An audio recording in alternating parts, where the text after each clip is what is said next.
स्वागत है आपका किशन FMYT में। स्टोरी पार्ट 4 21 से 25 रिबर्थ ऑफ हुक्म रानी सा। जैसे ही अमरीश दादाजी की नजर ईशानी पर पड़ती है, उनके चेहरे पर मुस्कान आ जाती है और वह बोलते हैं, अरे ईशानी बेटा, तुम मुझे माफ कर दो बेटा, मैं कल यहाँ पर मौजूद नहीं था। मुझे पता चला था कि तुम आश्रम आई थी और मुझसे मिलना भी चाहती थी, लेकिन मैं मौजूद नहीं था। ईशानी जैसे ही दादाजी की बात सुनती है, वह तुरंत ही उनके सामने आकर खड़ी हो जाती है और उनके पैर छूते हुए बोलती है, नहीं दादाजी, इसकी कोई जरूरत नहीं है।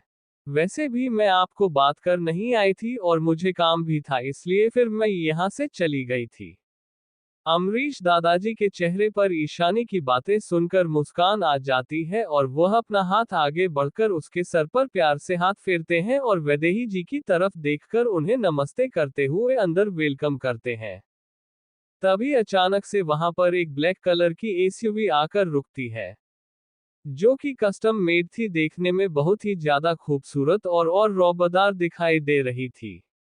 उसमें से एक लड़का बाहर निकलता है, जिसे देखकर ही ईशानी की आंखें गुस्से से लाल हो जाती है। लेकिन अगले ही पल ईशानी अपने चेहरे पर आए हुए एक्सप्रेशंस को ठीक करती है और उसके चेहरे पर एक शातिर मुस्कान आ जाती है और वह अपने मन ही मन बोलती है, तो आखिरकार तुम आ ही गई यहाँ पर आकाश सिंह राजपूत। तुम जानते नहीं हो कि मैं तुम्हें कितना ज्यादा मिस किया है। अब आएगा कहानी में मजा। वैदेही जैसे ही अपने बेटे को देखते हैं, उसकी आंखों में आंसू आ जाते हैं और वह आकाश को गले लगाते हुए बोलती है, आ गया मेरा बच्चा। फिर वह धीरे से उसके कान में बोलती है, जिसे सिर्फ और सिर्फ आकाश और वह दोनों ही सुन सकते थे। देखो आकाश, मैंने जैसे तैसे करके ईशानी को मना लिया है और वह मान भी गई है। बस जो मैंने नाटक रचा है उसे तुम भी जारी रखना और एक बार उससे माफी मांग लेना। याद रहे, इस बार कोई गलती मत करना, वरना मैं खुद भी तुम्हें नहीं बचा पाऊंगी। अपनी माँ की बात सुनने के बाद भी आकाश के चेहरे पर कोई भी एक्सप्रेशंस नहीं आते हैं और वह अपनी माँ से अलग होते हुए ईशानी को देखने लगता है। ईशानी भी उसको देखती है। उसे सच में उसके चेहरे को देखकर घिन हो रही थी, लेकिन फिर भी वह अपने चेहरे पर एक नकली मुस्कान लेकर आती है। आकाश बहुत ध्यान से उसे देख रहा था और उसके चेहरे पर भी एक कुटिल मुस्कान आ जाती है। उसके बाद सारे लोग आश्रम के अंदर चले जाते हैं। आकाश धीरे से चलते हुए ईशानी के पास जाता है और बोलता है, वैसे मानना पड़ेगा ईशानी, ओह सॉरी, मैं तो भूल ही गया था कि तुम मेरी भाभी हो, मुझे तुम्हें भाभी बोलना चाहिए। लेकिन हाँ, मुझे याद आया कि तुमने तो सिद्धार्थ को डाइवर्स दे दिया है, तो अब तो तुम मेरी भाभी नहीं रही हो। ईशानी उसकी तरफ देखती है और उसे पता था कि यह इंसान कभी भी सुधार नहीं सकता है। ये वह कुत्ते की दम है जिसे सालों तक भी पाइप के अंदर रखा जाए और फिर निकलकर देखा जाए तो वह टेढ़ी की टेढ़ी ही निकलेगी, जिसमें कभी भी कोई भी सुधार नहीं हो सकता है। ईशानी भी अपने चेहरे पर नकली मुस्कान लिए आकाश की तरफ देखती है और बोलती है, अच्छा, तो तुम्हें पता है कि मैं तुम्हारे उसे सो कॉल्ड भाई से डाइवर्स ले लिया है। तो तुम्हें नहीं लगता है कि तुम्हें मुझसे 2 फीट की दूरी ज्यादा रखनी चाहिए? क्योंकि उसे टाइम पर मैंने तुम्हें छोड़ दिया था, क्योंकि मैं उसे घर की बहू थी और साथ ही साथ में कुछ ऐसा नहीं करना चाहती थी जिसकी वजह से तुम्हारी या मेरी बदनामी हो। लेकिन अब अगर तुमने मुझे हाथ लगाने की कोशिश भी की तो मैं भूल जाऊंगी कि हम कहां पर हैं। मैं एक अनाज लड़की हूं, मेरा कोई नाम नहीं है, कोई प्रॉब्लम नहीं होगी यहाँ पर। जरा आसपास देखो, तुम्हारी माँ जब भी यहाँ पर डोनेशन करने के लिए आती है, हमेशा बहुत सारे मीडिया वालों को बुलाकर जरूर लेकर आती है, ताकि वह अच्छी खासी कवरेज हासिल कर सके और अपना नाम और ज्यादा बड़ा बना सके। सोचो, अगर इसी फंक्शन के अंदर में अपनी जूती उतार कर तुम्हारे सर पर मारने लग जाऊं तो कितना सही नजर होगा ना ये। उद्धरण चिन्ह। वैदेही सिंह राजपूत का इकलौता बेटा उनकी ही बहू के द्वारा जूतियां से पिटाई खाते हुए कैसा लग रहा है? कितनी अच्छी हेडलाइन लग रही है ये देखने में। कसम से बता रही हूं, मेरा तो मन आ गया है इस पर। ईशानी यह सब बड़े आराम से बोल रही थी, मजे ले लेकर। उसे सच में आकाश की इंसल्ट करने में बड़ा मजा आ रही थी। वही आकाश को तो अपनी आंखों पर और अपने कानों पर विश्वास ही नहीं हो रहा था। क्या ये वही लड़की है जिससे वह 2 साल पहले मिला था? जब लास्ट टाइम उसने उसके साथ बदतमीजी की थी, तब यह वही लड़की थी जो कि कोने में छुपी हुई थी और अपनी जुबान से एक शब्द नहीं निकल रही थी। और आज ये लड़की सबके सामने उसके खानदान की इज्जत को नीलाम करने की बात कर रही है। क्या ये दोनों लड़की एक हो सकती है? फ्लैशबैक।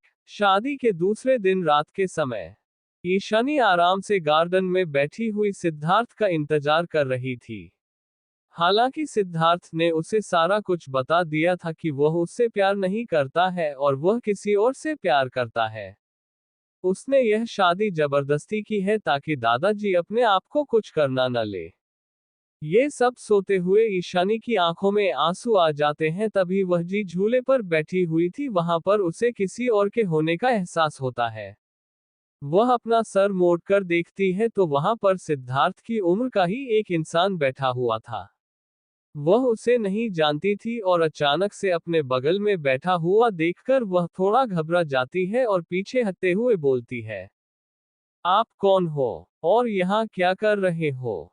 इतना कहते हुए ईशानी वहां से खड़ी होती है और जाने लगती है, लेकिन वह ऐसा कर नहीं पाती है क्योंकि आकाश, जो कि नशे में धूत था, वह जल्दी से उसका हाथ पकड़ लेता है और उसे खींचकर वापस से उसी जगह पर बैठा देता है और बोलता है, अरे कहाँ चली भाभी आप? सॉरी, मुझे माफ कर दीजिए, मैं ना आपकी शादी में शामिल नहीं हो पाया था। लेकिन इसका मतलब ये तो नहीं है कि आप मुझसे इस तरह से बात करें। ईशानी को उसके छूने से बहुत ही गंदी वाली फीलिंग आ रही थी और उसे सच में बहुत ज्यादा गुस्सा आ रहा था, इतना कि वह उसको थप्पड़ मार दे, लेकिन वह ऐसा नहीं करती है और आकाश की तरफ देखते हुए बोलती है, देखिए देवर जी, मुझे लगता है कि हमें अभी नहीं मिलना चाहिए। अभी आप होश में नहीं है। हम कल मिलते हैं, ठीक है? अभी हमें जाना होगा, सिद्धार्थ जी आते ही होंगे। ईशानी की बातें सुनने के बाद आकाश हंसने लगता है और वह हंसते हुए ही बोलता है, भाभी जी कैसी बातें कर रही हैं आप? शायद आपको पता नहीं होगा या फिर सिद्धार्थ ने आपको अभी तक बताया नहीं होगा इस बारे में। चलिए कोई बात नहीं, मैं आपको बता देता हूँ। सिद्धार्थ आपसे प्यार नहीं करता है और ना ही वह आपके साथ कुछ करने वाला है, क्योंकि वह बहुत लॉयल किस्म का इंसान है। और आप। इतना कहते हुए वह ईशानी को ऊपर से लेकर नीचे तक देखने लगता है। ईशानी ने इस वक्त एक रेड कलर की साड़ी पहनी हुई थी और साथ में उसने ज्वेलरी पहनी हुई थी, जो कि नई नवेली दुल्हन पहनती है, जिसमें वह पूरी कयामत ढा रही थी। उसे इस तरह से देखकर आकाश एक अजीब सी मुस्कान मुस्कुराते हुए बोलता है, भाभी जी क्या फायदा है आपका इतना खूबसूरत होने से? आपका पति तो आपको देखने नहीं वाला है। लेकिन आप चिंता मत कीजिए, आपका ये देवर है ना, यह आपका बहुत अच्छे से ख्याल रखेगा। ईशानी को इस वक्त उससे पर बहुत गुस्सा आ रहा था और साथ में घबराहट भी हो रही थी, क्योंकि एक तो यह उसका दूसरा दिन था महल में और ऊपर से यह बदतमीज आदमी उसके पीछे पड़ गया था। ईशानी को अच्छी खासी फाइट आई थी, लेकिन वह जानती थी कि अभी वह ऐसा नहीं कर सकती है। इसलिए वह बोलती है, देवर जी छोड़िए, हमें जाने दीजिए, वरना हम चिल्ला चिल्ला के यहाँ पर सबको बुला लेंगे। उसकी यह बात सुनकर भी आकाश को कोई फर्क नहीं पड़ता है और वह आगे हंसते हुए बोलता है, अरे भाभी जी आप तो बुरा मान गई है। अरे हाँ, मुझे तो याद आया, हमारे यहाँ पर एक रस्म होती है ना, जिसमें देवर भाभी की गोद में बैठता है और फिर भाभी उसे नेक देती है। ये तो गलत बात है, आपकी शादी भी हो गई, मैं यहाँ पर मौजूद नहीं था, तो आपने ये रस्म तो निभाई नहीं होगी। चलिए कोई बात नहीं, मैं आपकी गोद में अभी बैठ जाता हूँ और आप मुझे गिफ्ट में एक किस दे दीजिएगा बस। इतना कहते हुए आकाश ईशानी को बालों से पकड़कर उसे किस करने ही वाला होता है कि ईशानी एक जोरदार थप्पड़ उसके गाल पर मार देती है और उसे धक्का देकर वहां से भागने लगती है। आकाश, जो कि हमेशा से ही एक प्लेबॉय रहा था, वह अमीर था, इसलिए कभी भी किसी भी लड़की ने उसको रेसिस्ट करने की कोशिश नहीं की थी।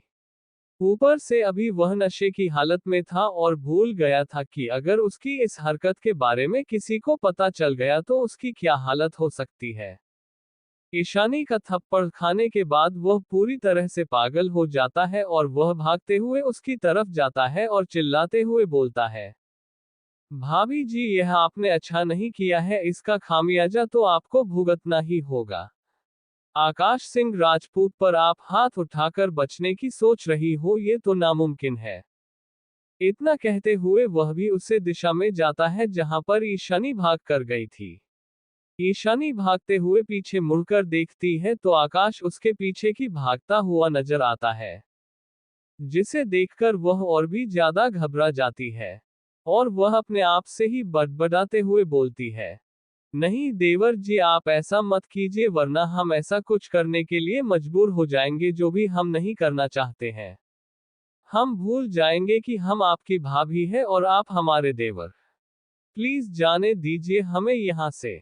वह ये सब बड़बड़ाते हुए आगे बढ़ रही थी कि तभी वहां पर आकाश भी पहुंच जाता है और वह उसका हाथ पकड़कर उसे एक पेड़ के नीचे खड़ा कर देता है जो कि गार्डन में ही लगा हुआ था। ईशानी जब ये देखी है तो वह और भी ज्यादा घबरा जाती है और अपनी आंखें बंद कर लेती है, जिससे उसकी मासूम चेहरा और भी ज्यादा प्यार नजर आने लगता है। और उसे इस तरह से घबराया हुआ देखकर आकाश के चेहरे पर कुटिल मुस्कान आ जाती है और वह बोलता है, भाभी जी, आखिर हर्जी क्या है, मुझे तो समझ में नहीं आ रहा है।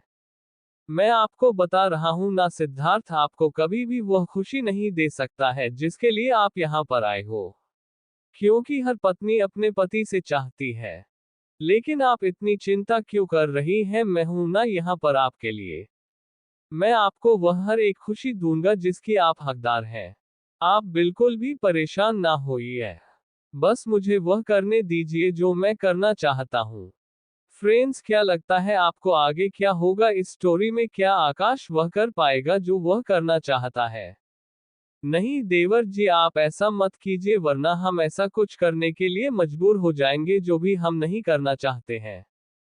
हम भूल जाएंगे कि हम आपकी भाभी है और आप हमारे देवर। प्लीज जाने दीजिए हमें यहाँ से। वह ये सब बड़बड़ाते हुए आगे बढ़ रही थी कि तभी वहां पर आकाश भी पहुंच जाता है और वह उसका हाथ पकड़कर उसे एक पेड़ के नीचे खड़ा कर देता है जो कि गार्डन में ही लगा हुआ था। ईशानी जब ये देखी है तो वह और भी ज्यादा घबरा जाती है और अपनी आंखें बंद कर लेती है, जिससे उसकी मासूम चेहरा और भी ज्यादा प्यार नजर आने लगता है। और उसे इस तरह से घबराया हुआ देखकर आकाश के चेहरे पर कुटिल मुस्कान आ जाती है और वह बोलता है, भाभी जी, आखिर हर्जी क्या है, मुझे तो समझ में नहीं आ रहा है। मैं आपको बता रहा हूं ना सिद्धार्थ, आपको कभी भी वह खुशी नहीं दे सकता है जिसके लिए आप यहाँ पर आए हो, क्योंकि हर पत्नी अपने पति से चाहती है। लेकिन आप इतनी चिंता क्यों कर रही हैं, मैं हूं ना यहाँ पर आपके लिए। मैं आपको वह हर एक खुशी दूंगा जिसकी आप हकदार हैं। आप बिल्कुल भी परेशान ना होइए। बस मुझे वह करने दीजिए जो मैं करना चाहता हूँ। इतना कहते हुए आकाश अपना सर नीचे करके ईशानी को किस करने ही वाला होता है, लेकिन तभी उसकी चीख निकल जाती है। वह अपना सर नीचे झुकाकर अपने दोनों हाथों को अपने प्राइवेट पार्ट पर रख लेता है। उसे इतना ज्यादा दर्द हो रहा था कि वह खड़ा भी नहीं हो सकता था, इसलिए वह जमीन पर ही बैठ जाता है और जोर जोर से चिल्लाने लगता है। वही ईशानी जब ये देखती है तो वह तुरंत ही वहां से भागने लगती है। अभी वह भाग ही रही थी कि भागते भागते हो किसी कठोर चीज से टकरा जाती है। वह अपना सर ऊपर जो उठाकर देखती है तो सामने उसे सिद्धार्थ दिखाई देता है। सिद्धार्थ ने इस वक्त हरी पीस सूट पहना हुआ था, जिसमें वह काफी ज्यादा हैंडसम लग रहा था, लेकिन साथ में उसका चेहरा बिना किसी भाव के था। उसकी आंखों में गुस्सा साफ था। जैसे ही ईशानी देखती है वह तुरंत ही उससे अलग हो जाती है। सिद्धार्थ ईशानी की हालत पर बिल्कुल भी ध्यान नहीं देता है कि वह इस वक्त कितनी ज्यादा घबराई हुई है। वह तो बस इस बात पर ध्यान देता है कि उसने आकर तुरंत ही उसे गले लगा लिया था। अभी ईशानी अपने बचाव में कुछ कहती उससे पहले ही उसे इंसान सिद्धार्थ के गुस्से भरी आवाज सुनाई देती है। ईशानी, शायद मैं कल रात ही हमारे रिश्ते के बारे में सारी बातें क्लियर कर चुका हूँ। तो फिर तुम्हें नहीं लगता है कि तुम्हें मेरे पास नहीं होना चाहिए? क्या तुम सच में इतनी ज्यादा डेस्परेट हो कि मैं तुम्हारे साथ वह सब करूं जो मैं नहीं करना चाहता हूं? सिद्धार्थ के मुंह से अपने लिए इतनी घटिया बात सुनकर निशानी को बहुत शर्मिंदगी और बेइज्जती फुल होती है। सिद्धार्थ ने भी अभी इतना ही कहा था कि उसे ईशानी के पीछे से आकाश को भागते हुए आता देखता है, जो कि बोल रहा था, ईशानी, ये तुमने ठीक नहीं किया है। मैं तो तुम्हें आराम से अपना बनाना चाहता था। लेकिन कोई बात नहीं है, अब तुम जबरदस्ती ही चाहती हो तो वही सही। इतना कहते हुए जैसे ही वह वहां पर पहुंचता है उसकी आंखें एकदम से बड़ी बड़ी हो जाती है और वह अपनी जगह पर किसी मिट्टी की मूर्त की तरह बनकर रह जाता है। उसका शरीर पूरा तर-तर काट रहा था अपने सामने खड़े हुए उस राक्षस को देखकर। ईशानी पीछे मुड़कर आकाश को देखते हैं और उसके बाद सिद्धार्थ की तरफ देखती है। सिद्धार्थ और ईशानी की जैसे ही आंखें मिलती है, सिद्धार्थ को अपनी पिए हुए और कहे हुए शब्दों पर गिल्टी फील होता है। वह कुछ खाने ही वाला होता है उससे पहले ही ईशानी वहां से चली जाती है। अगले दिन ईशानी को पता चलता है कि सिद्धार्थ ने आकाश को सजा दी है, जिसके लिए अब वह कभी भी महल में वापस नहीं आ सकता है। ये सुनकर उसे काफी खुशी हुई थी कि कम से कम सिद्धार्थ अपनी वाइफ के लिए इतना तो कर सकता है कि कोई उसकी इज्जत पर हाथ डाले तो उसे सबक सिखा सके। Flashback over. ईशानी अपने ख्यालों की दुनिया से सब बाहर आती है जब उसे कोई हिलता है और सामने देखती है तो उसे गुनगुन दिखाई देती है, जो कि उसे ही देख रही थी। यार ईशानी, कहाँ खो गई थी? मैं कब से तुझे आवाज लग रही हूं पर तू तो सुन ही नहीं रही है। ईशानी जल्दी से अपने ख्यालों को झटकती है और गुनगुन की तरफ देखते हुए बोलती है, अरे कुछ नहीं यार, मैं तो बस ऐसे ही कुछ सोच रही थी। अच्छा हुआ तो यहीं पर मिल गई मुझे। तुझे याद है न, आज हमें वहां पर जाना है जहां पर यह शूटिंग होने वाली है। उसकी बात सुनकर गुनगुन खुश हो जाती है और वह एक्साइटेड होकर बोलती है, हाँ यार, बात तो बिल्कुल सही कह रही है। वैसे क्या सही किस्मत पाए हैं ना हमने। हमने तो सिर्फ खाना बनाने से शुरुआत की थी और आज हमारा खाना बनाने का वह टैलेंट हमें कितने बड़े मुकाम पर ले आया है। मैंने तो कभी सपने में भी नहीं सोचा था कि हम किसी दिन टीवी पर आएंगे, वह भी सेलिब्रिटी बनकर। यार कसम से बड़ा मजा आएगा ये सब देखने में। मैं बता रही हूँ, मैं तो उस शो को 2 से 3 बार देखूंगी ताकि उसकी टीआरपी और भी ज्यादा अच्छी हो जाए।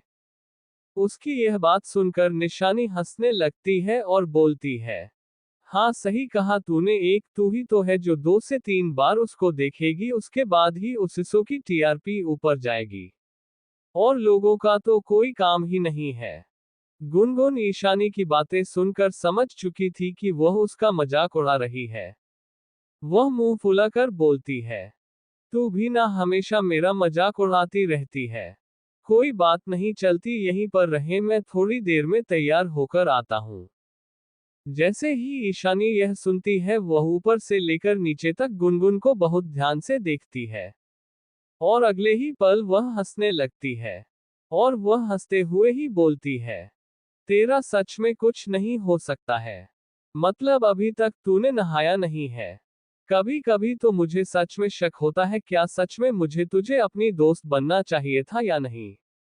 तुझे पता है मैं सबसे पहले उठकर नहाती हूँ, उसके बाद कोई काम करती हूँ और एक तू है जो सारा काम कर लेगी, खाना खा लेगी, चाय भी पी लेगी और उसके बाद तू नहाती है।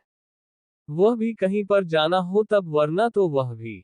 उसकी बातें सुनकर गुनगुन को गुस्सा आ जाता है और वह घूरते हुए बोलती है, ईशानी, मैं तुझे बता रही हूँ, अगर तूने इस बारे में किसी से कहा ना तो मैं तेरी जान ले लूंगी।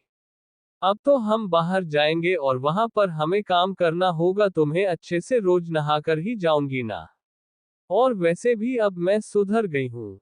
उसकी बातें सुनकर निशानी और भी जोर से हंसने लगती है और वह बोलती है, अच्छा तो तू सुधर गई है, इसका मतलब तुझे रोज नहाना चाहिए था।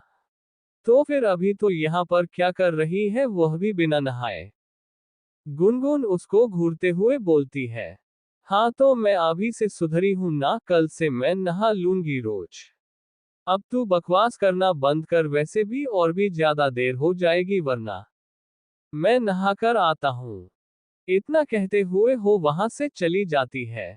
जैसे ही गुनगुन वहां से जाती है, उसके चेहरे पर जो मुस्कान थी वह कहीं गायब हो जाती है और एक बार फिर से ईशानी का चेहरा बिल्कुल सीरियस हो जाता है। तभी उसे वैदेही की आवाज सुनाई देती है जो कि उसको ही बुला रही थी।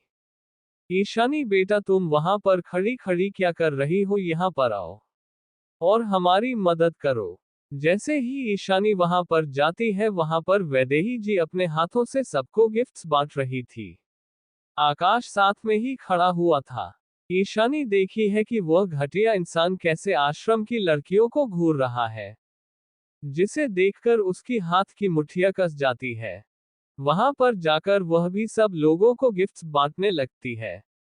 वैदेही जी साइड में खड़े हुए अपने बेटे को देखती हूँ और बोलती है, आकाश बेटा, तुम भी यहाँ पर आओ और हमारी मदद करो। आकाश की बिल्कुल भी इच्छा नहीं थी उनकी मदद करने की, लेकिन फिर भी वह वहां पर चला जाता है। वह अपना कोट उतारकर वहां पर खड़े हुए एक बॉडीगार्ड को दे देता है और अपने हाथों की स्लिप्स को फोल्ड कर कर ऊपर कर लेता है और वहां जाकर अपनी मां की मदद करने लगता है। ईशानी भी वहीं पर थी और आराम से कम कर ही रही थी कि तभी उसकी नजर आकाश के हाथों पर बने हुए टैटू पर चली जाती है, जिसे देखकर उसकी आंखें एकदम से बड़ी बड़ी हो जाती है। यह एक सांप का टैटू था जो कि उसके फोरआर्म पर लिपटा हुआ बना था और साथ में एक बेल का पत्ता भी बना हुआ था उस पर। वह tattoo black and red colour के थीम में बना हुआ था और देखने में काफी ज्यादा अट्रैक्टिव था। कोई इंसानों से एक बार देख ले तो भूल नहीं सकता था। तो फिर ईशानी उसे टैटू को कैसे भूल सकती थी। उसने कभी अपने सपने में भी नहीं सोचा था कि यह इंसान इतना ज्यादा घटिया हो सकता है। उसे लगा था कि सिद्धार्थ के सबक सिखाने के बाद वह बदल गया होगा, लेकिन नहीं, कुत्ते की दुम कभी भी सीधी नहीं हो सकती है। ये टैटू वही टैटू था उसने अपने पिछले जन्म में देखा था। ईशानी अपने आप में ही बड़बड़ाते हुए बोलती है, इसका मतलब वह इंसान कोई और नहीं बल्कि यही था, जिसने मेरी दोस्त की जिंदगी बर्बाद कर दी, उसके साथ रेप करके उसे जान से मार डाला था। वह कोई और नहीं बल्कि यही था। तभी उसे वैदेही की आवाज सुनाई देती है और वह वहां पर देखी है, जो कि प्यार से मुस्कुराते हुए छोटी बच्चियों को गिफ्ट बांट रही थी। उसे देखते हुए ईशानी को नफरत हो रही थी। क्या ये सच में एक औरत कहलाने के लायक है? ये कैसी औरत है जो कि एक औरत होकर दूसरी औरत की इज्जत क्या होती है ये ना जान सके। पैसा, पावर, लग्जरी, यह सब चीज अलग है, लेकिन इस औरत ने अपनी ही बेटे को अपने ही सामने किसी और के साथ हैवानियत करने दी, वह भी बिना किसी प्रॉब्लम के। ये कितनी ज्यादा गिरी हुई और सच में मेरे पास इस औरत के लिए शब्द नहीं मिल रही है। कोई औरत इतनी ज्यादा गिरी हुई कैसे हो सकती है? कोई बात नहीं वैदेही सिंह राजपूत, पहले तो मैं तुम्हें सिर्फ अपने साथ की हुई हरकतों का बदला लेना चाहती थी, जिसमें शायद तुम्हें कम परेशानी होती, लेकिन तुम्हारा ये सच जैसे ही मेरे सामने आया है तो सॉरी, अब तुम्हें स्लो पॉइजन मिलेगा, जिससे तुम्हें पता भी नहीं चलेगा कि तुम्हारे साथ क्या हो रहा है। और एक दिन ऐसा होगा जब तुम्हें सच्चाई का पता भी चल जाएगा, लेकिन तुम कुछ कर नहीं पाओगी, क्योंकि तब तक बहुत देर हो चुकी होगी। और तुम आकाश सिंह राजपूत, तुम्हें तो मैं नरक के दर्शन नहीं करवा दिए ना, हम भी ईशानी नहीं। बस तुम एक बार महल आओ, चिंता मत करो, मैं तुम्हें महल से निकलने नहीं दूंगी। क्या ये सच में एक औरत कहलाने के लायक है? ये कैसी औरत है जो कि एक औरत होकर दूसरी औरत की इज्जत क्या होती है ये ना जान सके। पैसा, पावर, लग्जरी, यह सब चीज अलग है, लेकिन इस औरत ने अपनी ही बेटे को अपने ही सामने किसी और के साथ हैवानियत करने दी, वह भी बिना किसी प्रॉब्लम के। ये कितनी ज्यादा गिरी हुई, और सच में मेरे पास इस औरत के लिए शब्द नहीं मिल रही है। कोई औरत इतनी ज्यादा गिरी हुई कैसे हो सकती है? कोई बात नहीं वैदेही सिंह राजपूत, पहले तो मैं तुम्हें सिर्फ अपने साथ की हुई हरकतों का बदला लेना चाहती थी, जिसमें शायद तुम्हें कम परेशानी होती। लेकिन तुम्हारा ये सच जैसे ही मेरे सामने आया है तो सॉरी, अब तुम्हें स्लो पॉइजन मिलेगा, जिससे तुम्हें पता भी नहीं चलेगा कि तुम्हारे साथ क्या हो रहा है। और एक दिन ऐसा होगा जब तुम्हें सच्चाई का पता भी चल जाएगा, लेकिन तुम कुछ कर नहीं पाओगी, क्योंकि तब तक बहुत देर हो चुकी होगी। और तुम आकाश सिंह राजपूत, तुम्हें तो मैं नरक के दर्शन नहीं करवा दिए ना, हम भी ईशानी नहीं। बस तुम एक बार महल आओ, चिंता मत करो, मैं तुम्हें महल से निकलने नहीं दूंगी। वह ये सब सो ही रही थी कि तभी उसके दिमाग में एक और आइडिया आता है, जिसे सोचते ही उसके चेहरे पर एक डेविल स्माइल आ जाती है। उसके बाद वह अपनी नजरों को उठाकर इधर उधर देखने लगती है तो वहां पर उसे एक लड़का दिखाई देता है, जिसकी उम्र 25-26 साल की रही होगी। ईशानी की नजर जैसे ही उसे लड़के की नजरों से मिलती है, ईशानी उसे कुछ इशारा करती है, तो वह लड़का भी अपने इशारों से पूछता है कि आखिर वह कहना क्या चाह रही है। ईशानी इशारों ही इशारों में उसे आकाश की तरफ पॉइंट करती है। जैसे ही वह लड़का ये देखा है, वह बस अपनी गर्दन हमें दिला देता है और वहां से जाकर किसी को कॉल करता है। हेलो, आज एक नया मिशन आया है, कंप्लीट करना है, तैयारी कर लेना। कॉल खत्म करने के बाद वह लड़का वापस से उसी जगह पर आ जाता है।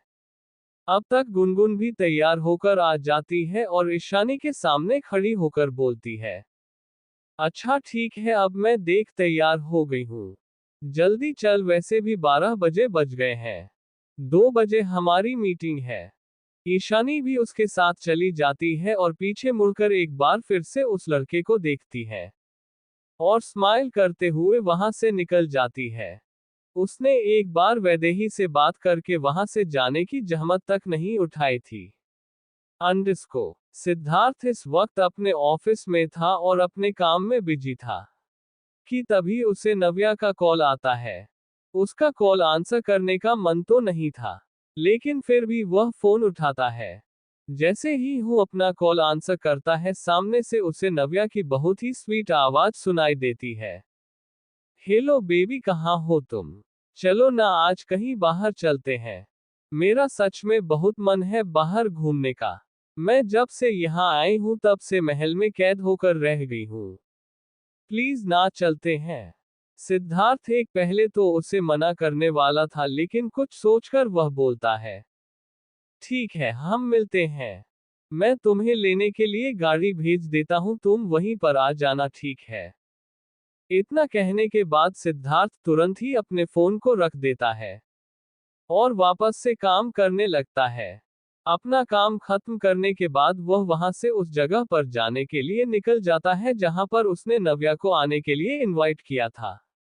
यह एक बहुत ही बड़ा और फेमस रेस्टोरेंट कम होटल था, जो कि जयपुर में हाल ही में एस्टेब्लिश हुआ था।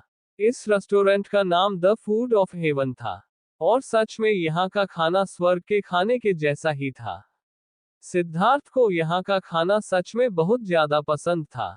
वह जाकर एक टेबल पर बैठ जाता है। इस वक्त शाम का समय हो रहा था, इसीलिए बाहर का मौसम भी बहुत ज्यादा अच्छा था और अंदर का एनवायरनमेंट उसे और भी ज्यादा खुशनुमा खूबसूरत बना रहा था। सिद्धार्थ के आधा घंटा वेट करने के बाद ही वहां पर नव्या आ जाती है। नव्या ने इस वक्त एक ब्लैक कलर की शॉर्ट ड्रेस पहनी हुई थी और साथ में उसने हाई हील्स पहने हुए थे। वहां पर जितने भी लोग थे उन सब की नजर नव्या पर ही चली जाती है, क्योंकि वहां पर जितने भी लोग मौजूद थे उन सब ने एलिगेंट कपड़े पहन रखे थे। लेकिन नव्या ने जो ड्रेस पहनी थी वह सच में कुछ ज्यादा ही छोटी थी। नव्या जैसे ही यह नोटिस करती है, उसके चेहरे पर एक बड़ी सी मुस्कान आ जाती है। आखिर उसे लोगों का अटेंशन जो मिल रहा था, और उसे ये देखकर बहुत अच्छा लगता था। वह अपनी गर्दन घमंड से ऊंची करती है और चलते हुए सिद्धार्थ के पास चली जाती है। सिद्धार्थ अपने फोन में कुछ कर रहा था कि तभी उसे नव्या की आवाज सुनाई देती है। Siddharth, thank you so much मुझे यहाँ पर लाने के लिए। वैसे मानना पड़ेगा, ये जगह सच में बहुत ज्यादा खूबसूरत है। मैं ऑनलाइन इस रेस्टोरेंट की रेटिंग अच्छी है, इसकी रेटिंग भी बहुत अच्छी है। ये कहते हुए नव्या सिद्धार्थ के सामने वाली चेयर पर बैठ जाती है। सिद्धार्थ भी अपना फोन अपने पॉकेट में वापस रखता है और उसकी तरफ देखते हुए बोलता है, हाँ, ये रेस्टोरेंट हाल ही में बहुत ज्यादा पॉपुलर हुआ है। और यह सच है कि यहाँ का खाना सच में बहुत ज्यादा टेस्टी होता है। इसीलिए मैंने तुम्हें यहाँ पर बुलाया है ताकि तुम यहाँ का खाना टेस्ट कर सको। नव्या को इंडियन खाना बिल्कुल भी पसंद नहीं था, लेकिन सिद्धार्थ एक इंडियन था और उसे इंडियन खाना कुछ ज्यादा ही पसंद था। वह अपने कल्चर बहुत रिस्पेक्ट करता था। उसे ना चाहते हुए भी उसके सामने ही प्रिटेंड करना पड़ता था कि उसे इंडियन खाना और इंडियन वैल्यूज कितनी ज्यादा पसंद है। थोड़ी ही देर में वहां पर वेटर आती है और उनसे उनका ऑर्डर लेकर वहां से चली जाती है। उन दोनों का खाना हो जाने के बाद सिद्धार्थ नव्या की तरफ देखता है और बोलता है, नव्या, अभी मुझे यहाँ पर काम है, मेरी एक क्लाइंट के साथ मीटिंग है, इसलिए वह यहाँ पर आने वाले हैं। तुम एक काम करो, तुम महल चली जाओ, मैं रात को आकर तुमसे मिलता हूँ। नव्या ये देखकर कि सिद्धार्थ उसके साथ और ज्यादा रहना नहीं चाहता है, उसे गुस्सा आ जाता है, लेकिन वह अपने गुस्से को कंट्रोल कर लेती है। क्योंकि मैडम ने उसके सामने अपनी इमेज बहुत ही ज्यादा संस्कारी और बात मानने वाली जो बना रखी थी, तो वह उसके सामने अपना असली रंग कैसे दिखा सकती थी। नव्या फिर अपने चेहरे पर झूठे मुस्कान लाते हुए सिद्धार्थ की तरफ देखती है और बोलती है, कोई बात नहीं बेबी, तुम अपना काम अच्छे से करो। हमारा काम ही हमारी पहचान होता है। और मैं जानती हूँ कि तुम तुम्हारे काम के लिए कितने ज्यादा डेडिकेटेड हो। कोई बात नहीं, मैं चली जाती हूँ, बाय। इतना कहने के बाद उसके गाल पर एक किस कर देती है, जिससे सिद्धार्थ एक पल के लिए हैरान रह जाता है, लेकिन वह कुछ कहता नहीं है। नव्या के जाने के बाद वह अपने आप से बोलता है, मैं उससे प्यार करता हूँ, उससे ही शादी करने वाला हूँ। तो जब भी वह मेरे करीब आती है तो मैं इतना ज्यादा अनकंफर्टेबल फील क्यों करता हूँ। सिद्धार्थ, तुझे समझाना होगा, यही तेरा फ्यूचर है। वह जैसे तैसे करके अपने आप को समझता है और अपने आप को शांत कर लेता है। थोड़ी ही देर में वहां पर वह इंसान आ जाता है जिसके लिए सिद्धार्थ रुका हुआ था। वह उसे हाथ मिलाकर उसे बैठने का इशारा करने वाला ही था, उससे पहले ही सिद्धार्थ की नजर किसी जाने पहचाने चेहरे पर पड़ जाती है। ये रेस्टोरेंट सिर्फ एक रेस्टोरेंट नहीं था बल्कि एक होटल भी था, जहां के ग्राउंड फ्लोर पर पूरा रेस्टोरेंट बना हुआ था और ऊपर होटल के कमरे बने हुए थे। जब सिद्धार्थ अपने क्लाइंट को बैठने की कोशिश कर रहा था तभी उसकी नजर एंट्रेंस पर जाती है, जहां से उसे ईशानी आई हुई दिखाई देती है। कुछ सच में बहुत ज्यादा प्यारी और मासूम लग रही थी। उसके लंबे घने बाल खुले थे जिसकी वजह से उसके बाल लहरा रहे थे, जिससे वह भी ज्यादा खूबसूरत लग रही थी। लेकिन इस बार सिद्धार्थ ईशानी को देखकर हैरान नहीं हुआ था, बल्कि वह बहुत ज्यादा गुस्से में था और उसकी आंखें गुस्से से लाल हो जाती है। क्योंकि सामने सिर्फ ईशानी नहीं बल्कि उसके साथ दो लोग और भी थे, जिनमें से एक 24 से 25 साल का लड़का था, जिसने नेवी ब्लू कलर का 3 पीस सूट पहना हुआ था। सच में वह काफी ज्यादा हैंडसम था और उसके चलने और बात करने के ढंग से ही पता चल रहा था कि वह कितना ज्यादा पावरफुल है। उस लड़की के पीछे ही एक और लड़का था जो कि उसी की उम्र का था, जो कि उसके पीछे पीछे चल रहा था। ईशानी और वह पहला लड़का आपस में बहुत ही आराम से बातें कर रहे थे। वह दोनों ही उसे एरिया से होते हुए ऊपर की तरफ चले जाते हैं, जहां पर प्राइवेट रूम बने हुए थे। अपने सामने यह नजारा देखकर सिद्धार्थ की मुखिया गुस्से से काश जाती है और वह वहां से जाने ही वाला होता है कि तभी उसे अपने क्लाइंट की आवाज सुनाई देती है। मिस्टर सिद्धार्थ अपनी मीटिंग स्टार्ट कर सकते हैं। ऐसा इसलिए था क्योंकि सिद्धार्थ एक नज़र सामने की तरफ देखे जा रहा था, जिससे वहां पर मीटिंग करने के लिए आया हुआ आदमी थोड़ा हैरान रह जाता है। लेकिन वह उसकी अटेंशन अपनी तरफ करने के लिए यह बात बोलता है। वह इस मौके को अपने हाथ से जाने नहीं देना चाहता था। आखिर 15 दिन लगे थे उसे सिद्धार्थ के साथ इस मीटिंग को कंडक्ट करने के लिए। सिद्धार्थ जैसे ही उस इंसान की आवाज सुनता है, वह उसकी तरफ देखते हुए बोलता है, मिस्टर रावल और सो सॉरी, लेकिन मुझे लगता है कि मैं अभी यह मीटिंग आपके साथ नहीं कर सकता हूँ। जैसे ही मिस्टर रावल सिद्धार्थ की बात सुनते हैं, उनका चेहरा मुरझा जाता है। लेकिन फिर भी वह अपने चेहरे पर आई हुई उदासी के भाव को अपने चेहरे पर आने नहीं देते हैं और मुस्कुरा कर बोलते हैं, कोई बात नहीं मिस्टर सिद्धार्थ, हम किसी और दिन मीटिंग कर लेंगे। उनका इतना कहना ही था कि सिद्धार्थ तुरंत ही वहां से ऊपर की तरफ चला जाता है। यहां तक कि वह मिस्टर रावल को भाई तक नहीं बोलता है।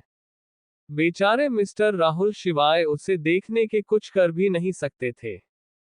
सिद्धार्थ जल्दी जल्दी चलते हुए ऊपर की तरफ जा रहा था ताकि वह देख सके कि आखिर ईशानी यहां पर करने की आई है। जैसे ही सिद्धार्थ फर्स्ट फ्लोर पर पहुंचता है तो वह देखता है कि ईशानी और वह दो लोग एक रूम में इंटर कर रहे हैं, जिसे देखकर उसकी हाथों की मुट्ठियां और भी ज्यादा कस जाती हैं और उसे और भी ज्यादा फेस गुस्सा आ जाता है। वह अपने आप में बड़बड़ाते हुए बोलता है, ईशानी, मुझे सच में नहीं लगा था कि तुम ऐसी लड़की होगी। छोटी माँ हमेशा तुम्हारे बारे में बोलती रहती थी कि तुम अनाथ हो, जिसकी वजह से तुम्हें पता नहीं है कि क्या करना है और क्या नहीं। लेकिन नहीं, तुम्हें लेकर मेरी सोच बिल्कुल सही थी। तुम सच में एक गिरी हुई और घटिया किस्म की लड़की हो, जिसे सिर्फ अय्याशी करना आता है। माना कि तुमने डाइवोर्स पेपर पर साइन कर दिया है, लेकिन इसका मतलब ये बिल्कुल भी नहीं है कि हमारा अभी डाइवोर्स हो गया है। तुम अभी मेरी वाइफ हो और तुम इस तरह से किसी गैर मर्द के साथ होटल में जा रही हो। फ्रेंड्स, सच में आप लोग बहुत अच्छे हो जो कि मुझे इतनी प्यारी प्यारी कमेंट्स और इतना प्यार देते हो। इतनी ज्यादा लाइक्स आते हैं मेरी स्टोरी पर कि जिसे देखकर मेरी आंखों में आंसू आ जाते हैं। थैंक यू सो मच आपके प्यार के लिए। वैसे क्या लगता है आपको, कौन था वह लड़का जिसे ईशानी ने आकाश के पीछे लगाया है? उनका इतना कहना ही था कि सिद्धार्थ तुरंत ही वहां से ऊपर की तरफ चला जाता है। यहां तक कि वह मिस्टर रावल को भाई तक नहीं बोलता है। बेचारे मिस्टर राहुल शिवाय उसे देखने के कुछ कर भी नहीं सकते थे। सिद्धार्थ जल्दी जल्दी चलते हुए ऊपर की तरफ जा रहा था ताकि वह देख सके कि आखिर ईशानी यहां पर करने की आई है। जैसे ही सिद्धार्थ फर्स्ट फ्लोर पर पहुंचता है तो वह देखता है कि ईशानी और वह दो लोग एक रूम में इंटर कर रहे हैं, जिसे देखकर उसकी हाथों की मुट्ठियां और भी ज्यादा कस जाती हैं और उसे और भी ज्यादा फेस गुस्सा आ जाता है। वह अपने आप में बड़बड़ाते हुए बोलता है, ईशानी, मुझे सच में नहीं लगा था कि तुम ऐसी लड़की होगी। छोटी माँ हमेशा तुम्हारे बारे में बोलती रहती थी कि तुम अनाथ हो, जिसकी वजह से तुम्हें पता नहीं है कि क्या करना है और क्या नहीं। लेकिन नहीं, तुम्हें लेकर मेरी सोच बिल्कुल सही थी। तुम सच में एक गिरी हुई और घटिया किस्म की लड़की हो, जिसे सिर्फ अय्याशी करना आता है। माना कि तुमने डाइवोर्स पेपर पर साइन कर दिया है, लेकिन इसका मतलब ये बिल्कुल भी नहीं है कि हमारा अभी डाइवोर्स हो गया है। तुम अभी मेरी वाइफ हो और तुम इस तरह से किसी गैर मर्द के साथ होटल में जा रही हो। अंडस्को आश्रम में जैसे ही आकाश ये देखा है कि ईशानी और साथ में एक लड़की देखने में बहुत ही ज्यादा खूबसूरत और प्यारी सी थी, वह बाहर जा रही है, तो वह तुरंत ही अपना काम छोड़कर उनके पीछे पीछे जाने लगता है। इस बात पर वैसे ही जी ने भी ध्यान नहीं दिया था। वह देखता है कि ईशानी अपनी गाड़ी में बैठकर और साथ में वह लड़की भी उसकी गाड़ी में बैठ जाती है और वह गाड़ी वहां से निकल जाती है। ईशानी के साथ इतनी प्यारी और मासूम सी लड़की को देखकर आकाश अपने मन में बोलता है, आकाश अब तो ईशानी पर तो ट्राई कर नहीं सकता है। लेकिन ये लड़की भी इतनी ज्यादा बुरी नहीं है, बहुत प्यारी है, चल फिर। सच क्या रहा है, वैसे भी अगर ज्यादा दूर चली गई तो प्रॉब्लम हो जाएगी। ये सोचते हुए वह तुरंत ही अपनी गाड़ी में पहुंचता है और बिना ड्राइवर को लिए वहां से निकल जाता है। ये देखकर वहां पर खड़ा हुआ वह लड़का जिसको ईशानी ने कुछ इशारा किया था, उसके चेहरे पर मुस्कान आ जाती है। फिर वह भी उसे जगह पर जाता है जहां पर रॉयल इनफील्ड बाइक रखी हुई थी, ब्लैक कलर में, और साथ में हेलमेट भी रखा हुआ था। वह हेलमेट उठना है और उसे पहनकर वहां से आकाश का पीछा करने लगता है।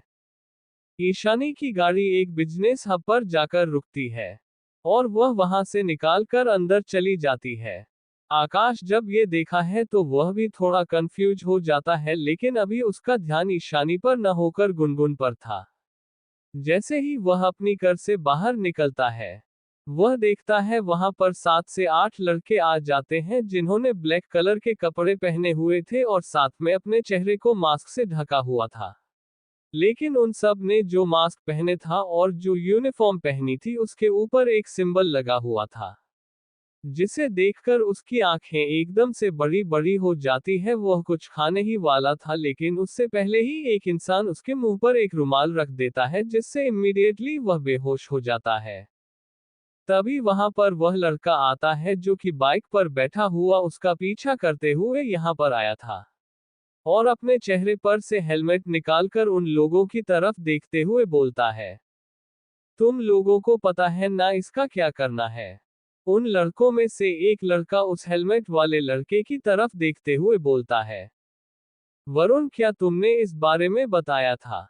तुमने सिर्फ इतना कहा था कि हम तुम्हारा मोबाइल ट्रैक करके उसका पीछा करें और जहां पर मैं रोकूं और जिस इंसान की तरफ इशारा करूं उसे किडनैप करना है। उससे आगे तुमने कुछ भी नहीं कहा था।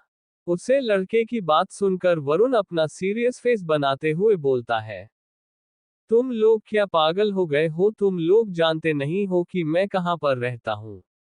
मैं एक पब्लिक एरिया में रहता हूं, तो मैं कैसे सारी बातें खुलकर कह सकता हूं? ऊपर से बोलो मत कि मैं अंडरकवर हूं। वरुण का गुस्सा देखकर वह इंसान भी अपने शब्दों के बारे में सोचता है और फिर वरुण की तरफ देखते हुए बोलता है, अच्छा ठीक है ना यार, इतना गुस्सा क्यों कर रहा है? कोई बात नहीं, तब नहीं बताया तो अब बता दे क्या करना है। इस आदमी का वैसे भी बेहोश होने के बाद पूरा का पूरा वजन मेरे ऊपर ही डाला हुआ है। वरुण अपनी बात को सीरियस टोन में बोलता है, ये तो मुझे भी नहीं पता है कि इसका क्या करना है। ब्लैक क्वीन ने सिर्फ इतना इशारा किया था, कैसे पकड़ कर रखना है। एक काम करो, तुम लोग इस अड्डे पर लेकर जाओ, जैसे ही कोई नई इंफॉर्मेशन मिलती है तब मैं तुम्हें बताता हूँ। वरुण की बात सुनकर फिर वह लोग आकाश को अपने साथ लेकर वहां से चले जाते हैं। वरुण अभी वहां से जा ही रहा था कि तभी उसके कंधे पर किसी का हाथ महसूस करते ही वह पीछे मुड़कर देखता है, तो उसके सामने एक बेहद ही प्यारी और क्यूट सी लड़की खड़ी हुई थी, जिसे देखकर वरुण चिढ़ते हुए बोलता है, यार प्राची, तुम हमेशा पीछे से ही क्यों आती हो? पता है कितना ज्यादा डर गया था। ये कहते हुए वरुण अपना हाथ अपने सीने पर रख लेता है, जिसे देखकर प्राची हंसने लगती है और बोलती है, तुम ना सच में एक नंबर के डब्बे ही रहोगे। मतलब ब्लैक क्वीन ने तुम्हें कहा था कि किसी को किडनैप करना है, तुम्हारे दिमाग में यह बात नहीं आई कि एक बार मुझे बता दिया जाए? सर की हिम्मत तो देखो कि इस एरिया में किडनैपिंग किया जहां पर इतने सारे सर्विलेंस कैमरास लगे हुए हैं। अब जाकर सच में वरुण को अपनी गलती का एहसास हो रहा था। वह अपना छोटा सा मुंह बनाकर प्राची की तरफ देखता है और बोलता है, अच्छा सॉरी ना, आप मुझे माफ कर दो। अब जल्दी से अपना कमाल दिखाओ और यहाँ पर जितनी भी कैमरास है उन्हें हैक करके प्लीज उसे फुटेज को डिलीट कर देना, ठीक है? इतना कहते हुए वह वहां से जाने लगता है तो प्राची उसे रोकते हुए बोलती है, कहाँ जा रहे हो तुम? वरुण जाते हुए ही बोलता है, मैं कहीं नहीं जा रहा हूँ। इतनी ज्यादा देर तक बाइक चलाने के बाद और इतनी मेहनत करने के बाद अब मैं थक गया हूँ, इसलिए मैं सामने बने हुए रेस्टोरेंट के अंदर थोड़ा खाना खाने और साथ में रिफ्रेशमेंट लेने के लिए जा रहा हूँ।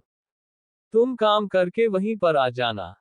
प्राची उसकी बात सुनने के बाद घर कर उसकी तरफ देखती है और बोलती है, तुम ना सच में एक नंबर के भुक्कड़ हो।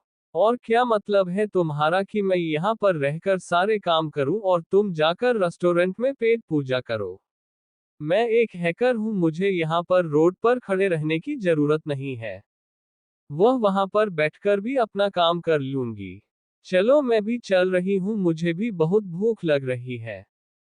अंडस्को दूसरी तरफ रेस्टोरेंट में इस वक्त सिद्धार्थ उसे रूम के बाहर खड़ा हुआ था, जिस रूम में उसने ईशानी और उसे आदमी को जाते हुए देखा था।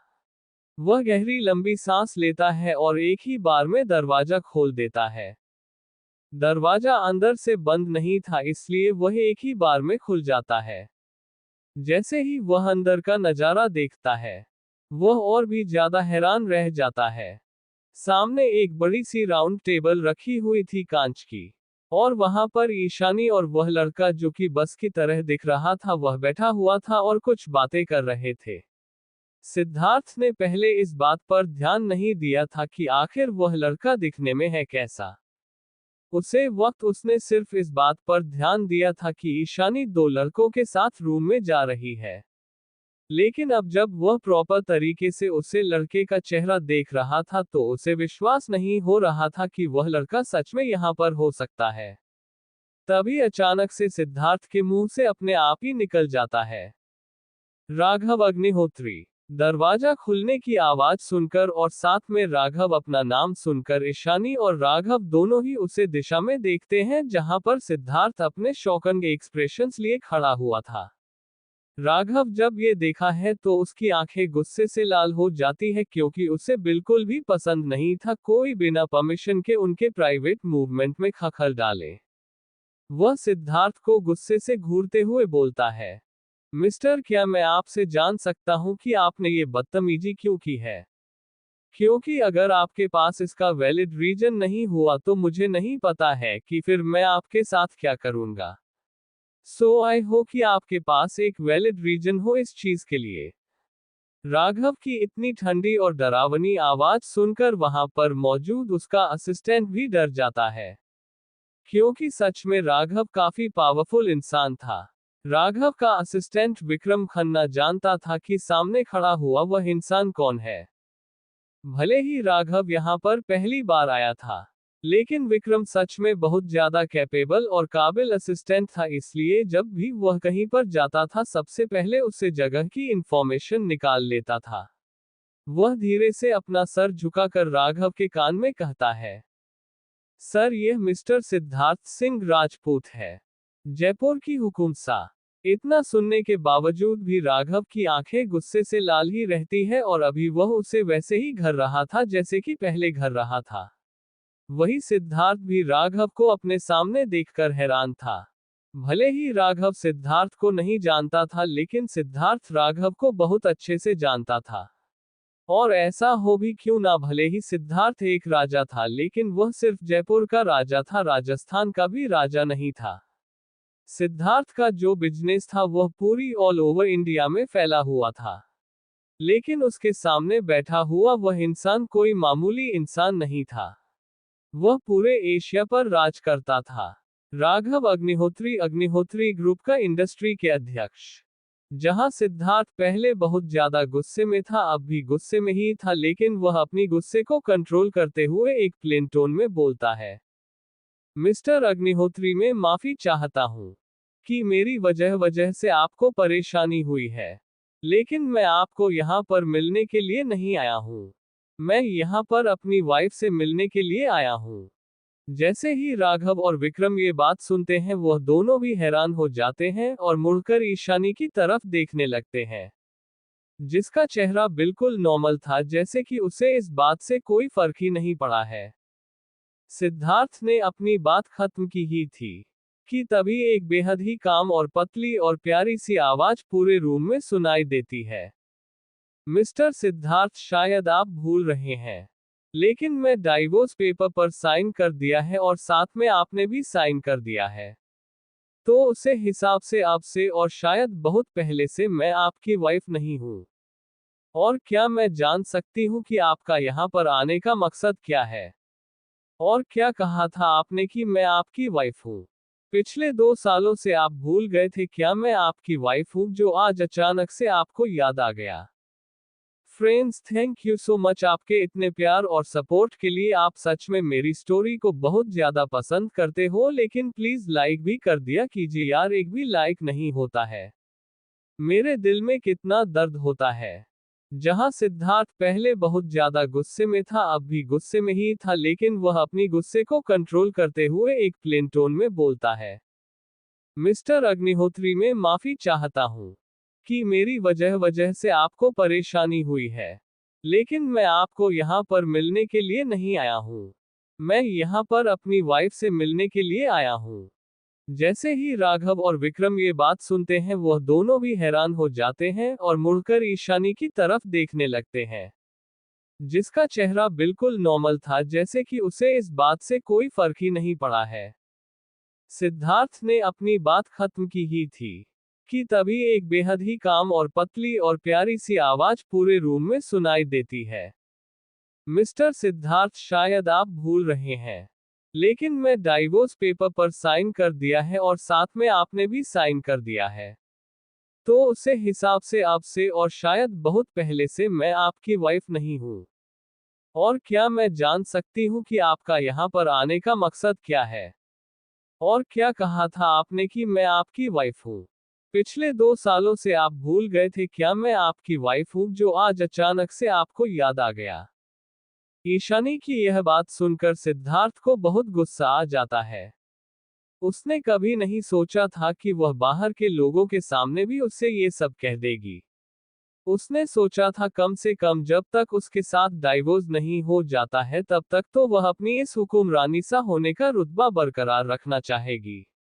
लेकिन नहीं, सिद्धार्थ इस बारे में बिल्कुल ही गलत था। इस वक्त उसे कुछ कहते नहीं बन रहा था। तभी उसे ईशानी की प्यारी सी आवाज सुनाई देती है, Raghav, I am so sorry. क्या हम कल या किसी और दिन अपनी इस मीटिंग को कंटिन्यू कर सकते हैं? मैं अभी आपसे इस बारे में बात नहीं कर सकती हूँ। राघव, जो कि गुस्से से सिद्धार्थ को घूर रहा था, ईशानी की आवाज सुनकर अपने होश में आता है और वह बोलता है, वैसा ही ईशानी, जैसा आप चाहे वैसा हो जाएगा। वैसे मैं बगल वाले रूम में ही हूँ, अगर आपको कोई भी परेशानी होती है तो आप मुझे बता दीजिएगा। उसके बाद वह सिद्धार्थ को भुलाते हुए वहां से निकल जाता है। भले ही वह ईशानी को पसंद करता था, लेकिन इसका मतलब ये थोड़ी था कि वह उसकी प्राइवेट लाइफ में दखल दे। उसके जाने के बाद ईशानी सिद्धार्थ की तरफ देखती है और उसे बैठने का इशारा करती है।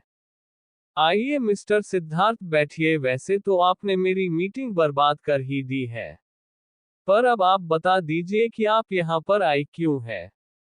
सिद्धार्थ को बिल्कुल भी पसंद नहीं आ रहा था ईशानी जिस तरह से उससे बात कर रही थी, और वह गुस्से से अपने दांत भींचते हुए बोलता है, ईशानी, क्या तुम्हें नहीं लगता है कि तुम्हें अपने हस्बैंड से इस तरह से बात नहीं करनी चाहिए?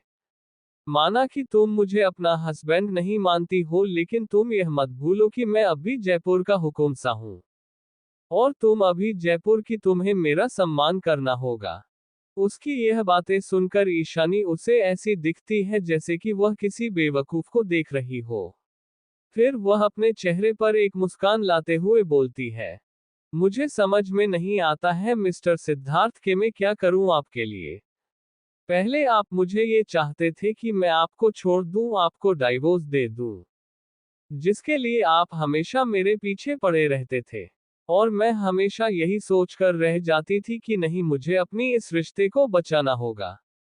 अगर भगवान ने इस पवित्र रिश्ते को मेरे नसीब में लिखा है तो मुझे इस निभाना होगा, जिसके लिए मैंने अपने दिलो जान से मेहनत की थी कि मैं अपने इस रिश्ते को बचा लूं।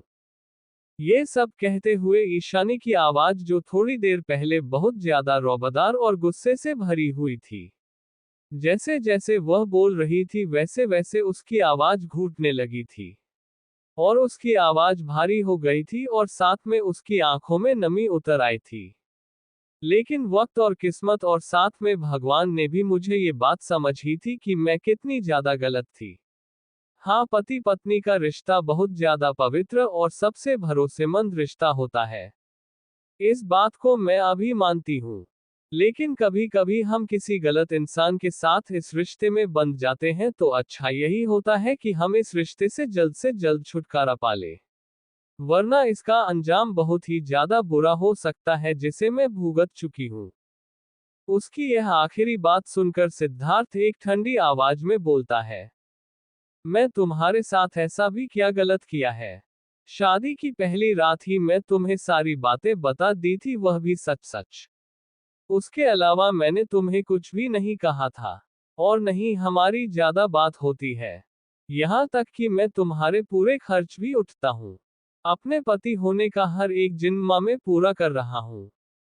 उसकी बात सुनकर ईशानी की आंखों में चमक आ जाती है और वह सिद्धार्थ की तरफ देखते हुए बोलती है, क्या सच में आपको लगता है कि पैसे दे देने से एक पति होने के सारे कर्तव्य पूरे हो जाते हैं? आपके कहने का मतलब यह है कि एक लड़की जो कि किसी लड़के से शादी करती है, वह सिर्फ इसलिए शादी करती है क्योंकि उसे लड़के के पैसे चाहिए होते हैं। अच्छा हुआ मिस्टर सिद्धार्थ कि मैं आपसे डाइवोर्स ले लिया, क्योंकि शायद इसी बहाने से मुझे आपसे बात करने का मौका मिल रहा है। और मेरा यकीन मानिए, जितना ज्यादा मैं आपको जानती जा रही हूं ना, उतना ही ज्यादा मुझे अपनी डिसीजन पर प्राउड फील हो रहा है कि मैं अपना जो डिसीजन लिया है वह बिल्कुल सही है। उसकी बात सुनकर सिद्धार्थ एक तेज आवाज में बोलता है, हाँ मैं जानता हूं कि तुम्हारा ये डिसीजन बिल्कुल सही है। आखिर मैं हमेशा से यही तो चाहता था कि तुम मेरी लाइफ से दूर चली जाओ। मेरा डिसीजन भी ये बिल्कुल सही था, तुम सच में एक नंबर की बदचलन और आवारा लड़की हो। अभी उसका इतना ही कहना था कि ईशानी गुस्से से आगे आता है और उसके गाल पर एक जोरदार तमाशा रख देती है, जिसकी आवाज पूरे रूम में गूंजने लगती है। ईशानी इस वक्त उसे बहुत ज्यादा गुस्से से देख रही थी। सिद्धार्थ को विश्वास नहीं हो रहा था कि वह सीधी सादी मासूम सी दिखने वाली लड़की उसके ऊपर हाथ उठा सकती है। और उसका थप्पड़ कोई मामूली थप्पड़ नहीं था, बल्कि एक ही थप्पड़ के अंदर उसने सिद्धार्थ का गाल सूजा दिया था। सिद्धार्थ अपने होश में कब आता है, जब उसे ईशानी की आवाज सुनाई देती है, आप सच में एक नंबर के घटिया और वह याद किस्म के इंसान है। मुझे सच में आप शर्म आ रही है कि मैं क्यों आपसे शादी करने के लिए हाँ कर दी थी। आखिर क्यों मैं आपके इस घटिया रूप को पहले नहीं देख पाई। आप सच में उस नव्या नाम की लड़की को ही डिजर्व करते हैं, जो कि आपकी तरह ही गिरी हुई हरकतें करती है और साथ में आपकी तरह ही गिरी हुई सोच रखती है। और क्या कहा आपने कि आप मेरे खर्च उठाते हैं? So kind your information mister Siddharth Singh Rajput, कि आपने मेरे ऊपर एक रुपया तक खर्च नहीं किया है। आपके जितने भी पैसे थे वह आपकी छोटी माँ यानी कि वैदेही आंटी ने खर्च किए हैं।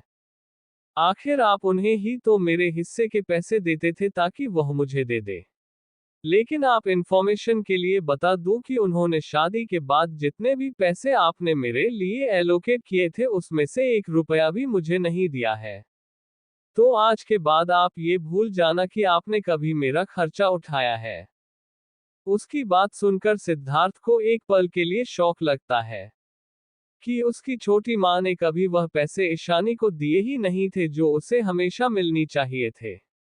लेकिन तभी उसकी नजरें ईशानी पर पड़ती है और उसकी आंखों में गुस्सा बढ़ने लगता है और वह गुस्से से बोलता है, हाँ सही कहा तुमने, नहीं दिया मेरी छोटी माँ ने तुम्हें एक रुपया भी खर्च करने के लिए। तो क्या मैं तुमसे ये जान सकता हूँ कि पिछले 2 सालों से तुम इतनी लग्जरियस लाइफ कैसे जी रही हो? एक अनाथ लड़की जिसके पास अपने लिए कोई भी रिसोर्सेस नहीं है। छोटी मन बिल्कुल सही कहती थी, तुम सच में एक नंबर की घटिया लड़की हो। वैसे क्या तुम मुझे ये बात बता सकती हो कि तुम मिस्टर अग्निहोत्री को कैसे जानती हो? मुझे नहीं लगता है कि उनके जैसा इतना रिपीटेड इंसान तुम जैसी लड़की को देखेगा भी। उसकी बात सुनकर ईशानी के चेहरे पर एक डेविल स्माइल आ जाती है और वह मुस्कुराते हुए किसी रानी की तरह जाकर वहां पर रखे हुए सोफे पर बैठ जाती है। उसकी तरफ देखती है और घमंड भरी आवाज में बोलती है, आप उसे बात की फिक्र मत कीजिए मिस्टर सिद्धार्थ सिंह राजपूत, कि मैं मिस्टर अग्निहोत्री को कैसे जानती हूँ और कैसे नहीं। फिलहाल मैं उनके बारे में तो आपको कुछ नहीं बताऊंगी, लेकिन अपने बारे में आपको जरूर इंट्रोडक्शन देना चाहूंगी। मेरा नाम है ईशानी। जिस जगह पर आप खड़े हुए हैं ना, वह जगह खड़े हुए हैं ना, वह जगह मुझे बिलोंग करती है। मैं हूं इस जगह की मालकिन, द फूड ऑफ हेवन के फाउंडर। फिलहाल के लिए मेरा इतना इंट्रोडक्शन ही आपके लिए काफी है। उसकी यह बात सुनकर तो सिद्धार्थ की आंखें ऐसा हैरानी से बड़ी बड़ी हो जाती है, उसने अपनी आंखों पर विश्वास नहीं हो रहा था। और साथ ही साथ अपने कानों पर भी विश्वास नहीं हो रहा था कि इतनी जल्दी गो करने वाली कंपनी की मालकिन कोई और नहीं बल्कि उसकी वाइफ थी। वह हमेशा ही फूड ऑफ हेवन की सक्सेस को देखकर यह जानना चाहता था कि आखिर ऐसा कौन इंसान हो सकता है जो 4 साल के अंदर ही अंदर अपने बिजनेस को ऊंचाइयों पर पहुंचा सकता था। लेकिन उसने कभी अपने सपने में भी नहीं सोचा था कि जिस इंसान को वह इतना ज्यादा एडमिरे करता है वह कोई और नहीं बल्कि उसके ही महल में रहने वाली, जिसे वह कभी आंख उठाकर देखता तक नहीं था, उसकी एक वाइफ थी। ईशानी को उसके बदले हुए एक्सप्रेशंस देखकर मजा आ रहा था। और वह अपनी बहुत ही धीमी आवाज में बोलती है, लेकिन वह आवाज काफी ज्यादा ठंडी थी। वैसे मिस्टर सिद्धार्थ, मुझे लगता है कि अभी ईशानी ने इतना ही कहा था कि तभी उसका फोन रिंग करने लगता है, जो कि इस टेबल पर रखा हुआ था। वह टेबल पर रखे हुए मोबाइल की तरफ देखती है तो उसे पर वरुण का नाम फ्लैश हो रहा था, जिसे देखकर उसके चेहरे पर मुस्कान आ जाती है और वह तुरंत ही फोन पिक कर लेती है। हाँ बोलो वरुण, काम हो गया? गुड, बहुत अच्छे। हाँ मैं बस थोड़ी देर में पहुंच रही हूँ। उसके बाद ईशानी अपने फोन को अपने बैग में डालते हैं और बाहर जाते हुए उसे कुछ याद आता है और वह मुड़कर सिद्धार्थ की तरफ देखती हो और बोलती है, वैसे मिस्टर सिद्धार्थ, आप यहाँ के लॉयल कस्टमर रहे हैं। द फूड ऑफ हेवन का एक रूल है कि जब यहाँ पर कोई कस्टमर रेगुलर बेसिस पर आता है तो वह लॉयल कस्टमर बन जाता है और हम उसे गिफ्ट जरूर देते हैं। और आप तो जयपुर के हुकुम सा है, तो आपके लिए नॉर्मल इंसानों वाला छोटा मोटा गिफ्ट तो मायने नहीं रखता है ना। फिर वह कुछ सोचने की एक्टिंग करती है और उसके चेहरे पर एक डेविल स्माइल आ जाती है और वह सिद्धार्थ की तरफ देखते हुए बोलती है,